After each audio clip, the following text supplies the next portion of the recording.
არც თქვენ ძალიან კარგად იცით, რამდენჯერ ჩამიტარებია პირადად მე ამ თემასთან ბრიფინგი და რამდენი ხანია უკვე ვლაპარაკობ ამ ქვეყანაში ინფლაციის და ფასების ზრდის პრობლემაზე. პრემიერ-მინისტრის ეს გამოსვლა ამდენი წლის თავზე, როდესაც ქვეყანას ინფლაცია ჭამს, უბრალოდ სამარცხვინო არის იმ ფორმით ამ ყველაფრის თითქოს რაღაც რეცეპტის პოვნა, რომ რეცეპტი არის პოლიციურ რეჟიმის გაძლიერებაში, სულში და დაჭერებში და უბედურებაში, არის სრული ნონსენსი. საქართველოში ფასების ზრდაზე პასუხისმგებელი არის საქართველოს ეროვნული ბანკი და მხოლოდ ის.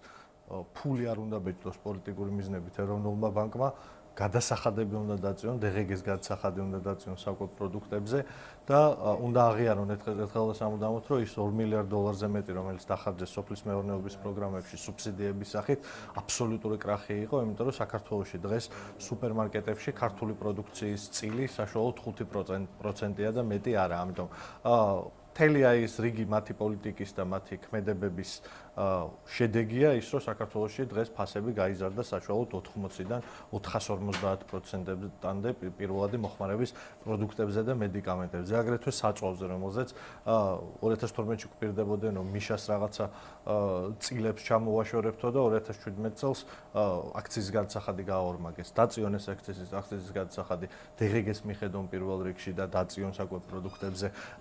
ეროვნულ ბანკს შეაწყვეტინონ ფულის ბეჭდა და გაამკაცრებინონ მონეტარული პოლიტიკა. აი ამებს რო გააკეთებენ და ნახავენ ეფექტს როგორ დაიწევს ფასების, შემდეგ გადავიდნენ ადამიანების ციხით დაშინებაზე, სუსით დაშინებაზე, რაღაც ჩეკისტურ დამუქრებებზე და პარლამენტის კომისიებზე. რა კომისია უნდა შედგეს იმ პარლამენტში 14 მოჭიდავე და 4 შტანგისტი არიან მთელი პარლამენტი. რა უნდა დათვალონ მაგათ ისეთი ეხა რომ დაადგინონ საიდან მოდის ინფლაცია.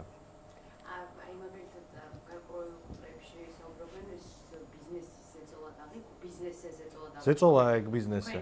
როდესაც აკეთებ შედარებას, რომ საფრანგეთში თურმე უფრო ნაკლები მარჟა აქვს ბიზნესმენს ვიდრე საქართველოში, ისიც არ ისმის ალბათ პრემიერ-მინისტრს და აქედან შევახსენოთ, რომ საფრანგეთში ადამიანი ბიზნესში რომ მიდის, 100-ჯერ უფრო ნაკლებ რისკის იღებს საკუთარ თავზე, ვიდრე საქართველოში რომ ბიზნესი აკეთოს ქვეყანაში, სადაც არც ერთი ინსტიტუცია გამართულად არ მუშაობს და ყველაზე მთავარი, სამართლიანი სასამართლო არ არსებობს. სასამართლოში ბიზნესს არ შეუძლია თავის დავები გადაჭრა სამართლიანად, ისე რომ სახელმწიფოს ეს გავლენა არ ქონდეს ამ პროცესზე. ამიტომ ხო, ბიზნესი ყველაზე ნაკლები დამნაშავეა და ყველაზე ბოლო დამნაშავეა და ეხა კობახიძეს რომ უნდა გამოიყვანოს, რომ მთელი წლების მანძილზე მიზანმიმართული მავნებლური პოლიტიკა ფისკალურ ნაწილში, საგადასახადო ნაწილში, რომელმაც მიიყვანა ფასების მდგომარეობა აქამდე, ეს ეხა დაგვავიწყოს და ყველაფერი დააბრალოს კერძო სექტორს, ეს გამოიწვევს იმას, რომ ამ ქვეყანაში გაჩნდება პროდუქტების დეფიციტი.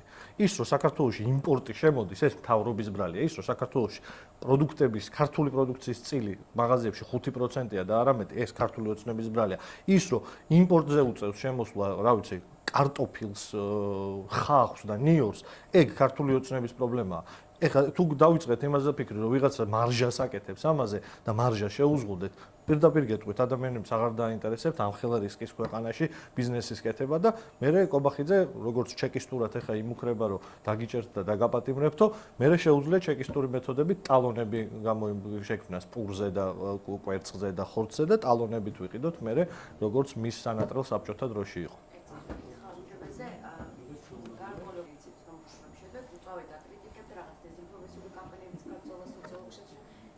რაზე? აი ამ ინიციატივაზე, პრემიერის ინიციატივაზე, ასეთთან დაკავშირებით. პირველი იყო მიხეილ სააკაშვილი, ერთ-ერთი ვინც გამოეხმაურა სალომე ზურაბიშვილი.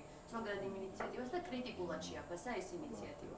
ანუ ამ ადამიანებმა. აი თქვენ ეს რას ემსახურება მეტი მხრიდან ეს კრიტიკა და არის თუ არა არგუმენტირებული? ხალხო არ მესმის. არის თუ არა არგუმენტირებული? ბიჭებო არ მესმის პროსტო. ჰა? არის თუ არა არგუმენტირებული? მათი არ მომისმენია მიხეილ სააკაშვილის და სალომე ზურაბიშვილის კრიტიკა. მე ვიცი რომ ჩემი კრიტიკა რომელიც ძალიან ისეთი დასაბუთებული და სიღრმისეული მაქვს ამ საკითხზე, ძალიან არგუმენტირებულია და აგერ თქვენი ეთერით ვიწვევ ნებისმიერ კოდს დებატში ამ თემასთან დაკავშირებით, თუ მაგარი ბიჭები არიან, დამიჯდნენ და ვილაპარაკოთ ვისი ბრალია ამ ქვეყანაში ინფლაცია და ფასების ზრდა.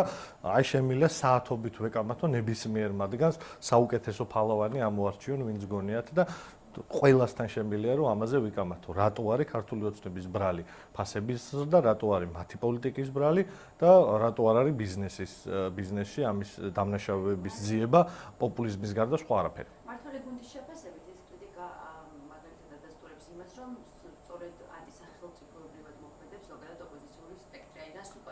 რა უნდა უპასუხო, შეხედეთ, მარტივ რაღაცებს ვამბობ, ხო? მე მგონი, რა არის ანტისახელმწიფოებრივი იმაში? ფაქტს ვამბობ. მე სხვებზე ვერ გელაპარაკებ. თუ ჩემზეც იგივეს ამბობენ, ხო? მე ჩემზე გეტყვით. ფული ბეჭდეს. ეს არის დადასტურებული ფაქტი, რა ვიცი, რიცხვებში ამოდის. ფული ბეჭდეს კატასტროფული მასშტაბით. ამან გამოიწვია ფასების ზრდა. შეხედე, მარტივ მაგალითს მოგიყვანთ. საქართველოს რეზერვი წინა საარჩევნოდ, ჩვენი სავალუტო რეზერვი გახარჯეს მთლიანად. ფაქტიურად იმისთვის, რომ ის წინა თვეები, რომელიც турბულენტური იყო ჩვენი ვალუტისთვის და ზოგადად საერთაშორისო ეკონომიკაში, დაიჭირათ ხელოვნურად ლარის კურსი. შემდეგ ეხა ეს ფული დააგროვეს და მოუწიათ შესყიდვა სავალუტო რეზერვის. სავალუტო რეზერვის შესყიდვა ნიშნავს იმას, რომ ძალიან დიდი მიმოქცევის ლარი გაჩნდა ბრუნვაში. ამან აგრეთვე იმოქმედა ფინანსებზე. შეხედეთ, პოლიტიკური მიზნით ის მათ გადადგეს ისეთი ნაბიჯები, რომელმაც გამოიწვია თქვენთვის და ჩემთვის პირველად პროდუქტებზე ფასების ზრდა. რა არის ამაში ანტისახელმწიფოებრივი? ანტისახელმწიფოებრივი არის ეროვნული რეზერვი, სავალუტო რეზერვის გახარჯვა ნოლამდე დაყვანა. მე ესე ვთვლი. ანტისახელმწიფოებრივი არის ესეთ ღარიბ ქვეყანაში გაორმაგება საწვავის აქციზის. ქვეყანაში, სადაც რა 80% ავტომობილით დადის. ანტისახელმწიფოებრივი არის აქციზის გაორმაგება. ქვეყანაში, სადაც ზეთი ღირს 10-ჯერ უფრო ძვირი. ჩვეულებრივი საოჯახო მოხმარების ზეთი ღირს 10-ჯერ უფრო ძვირი ვიდრე გერმანიის რომელიმე სუპერმარკეტში, ეგ არის სამშობლოს ღალატი, ჩემი აზრით. ანტისახელმწიფოებრივი კი არა, ღალატი არის. ის რომ კობახიძე მეხანახა ეს ყველაფერი, ეგ ჩემთვის გასაკვირი არ არის. გაზულუქებული ხალხია, არიციან ბაზარში ფასი რაღაც. გააჩერეთ ვინმე არ ვიცი, კვირცხალიები და კირცხალიები და ეგ ტიპები და კითხე ერთი ძის ფასი იცის, კარაკის ფასი იცის. ცხოვრებაში არ შეუწუხებია მაგ ამბავს. მამამისმა კორპუსების შენებით ჯიბეები რო ამოივსო და მე თვითონ ეხა კორუფციით ივსებს ჯიბეებს ეგ ტიპი და კიდე ბევრი მათგანი. ხო? იმათ არ ადარდებთ ეგ ამბები და დღეს იმიტომ რომ კვლევებში ამოვიდა უკვე ყელში აქ ხალხს დეკემბერია და დეკემბრის ბოლოა და ყველა სახელმწიფო სუფრაზე უხვი პროდუქტი უნდა და ვერ ყიდულობს ამას და ეხა კვლევებში ამოდის რომ ყველა მაგის გამო მთავრობას აგინებს და რაღაც მოიგონა რომ ეხა ციხით დავსჯი იმის შემომტანსო რა ქვია სიმინდის შემომტანს ამ ქვეყანაში და ნიორი ვისაც შემოაქვს და ზეთიო ამათ ციხით დავსჯიო და რავი ეგ არ არის ანტისახელმწიფოებრივი და მე რო არგუმენტირებულად ვაკრიტიკებ ეგ არის რავი მაქსიმალ კლიტია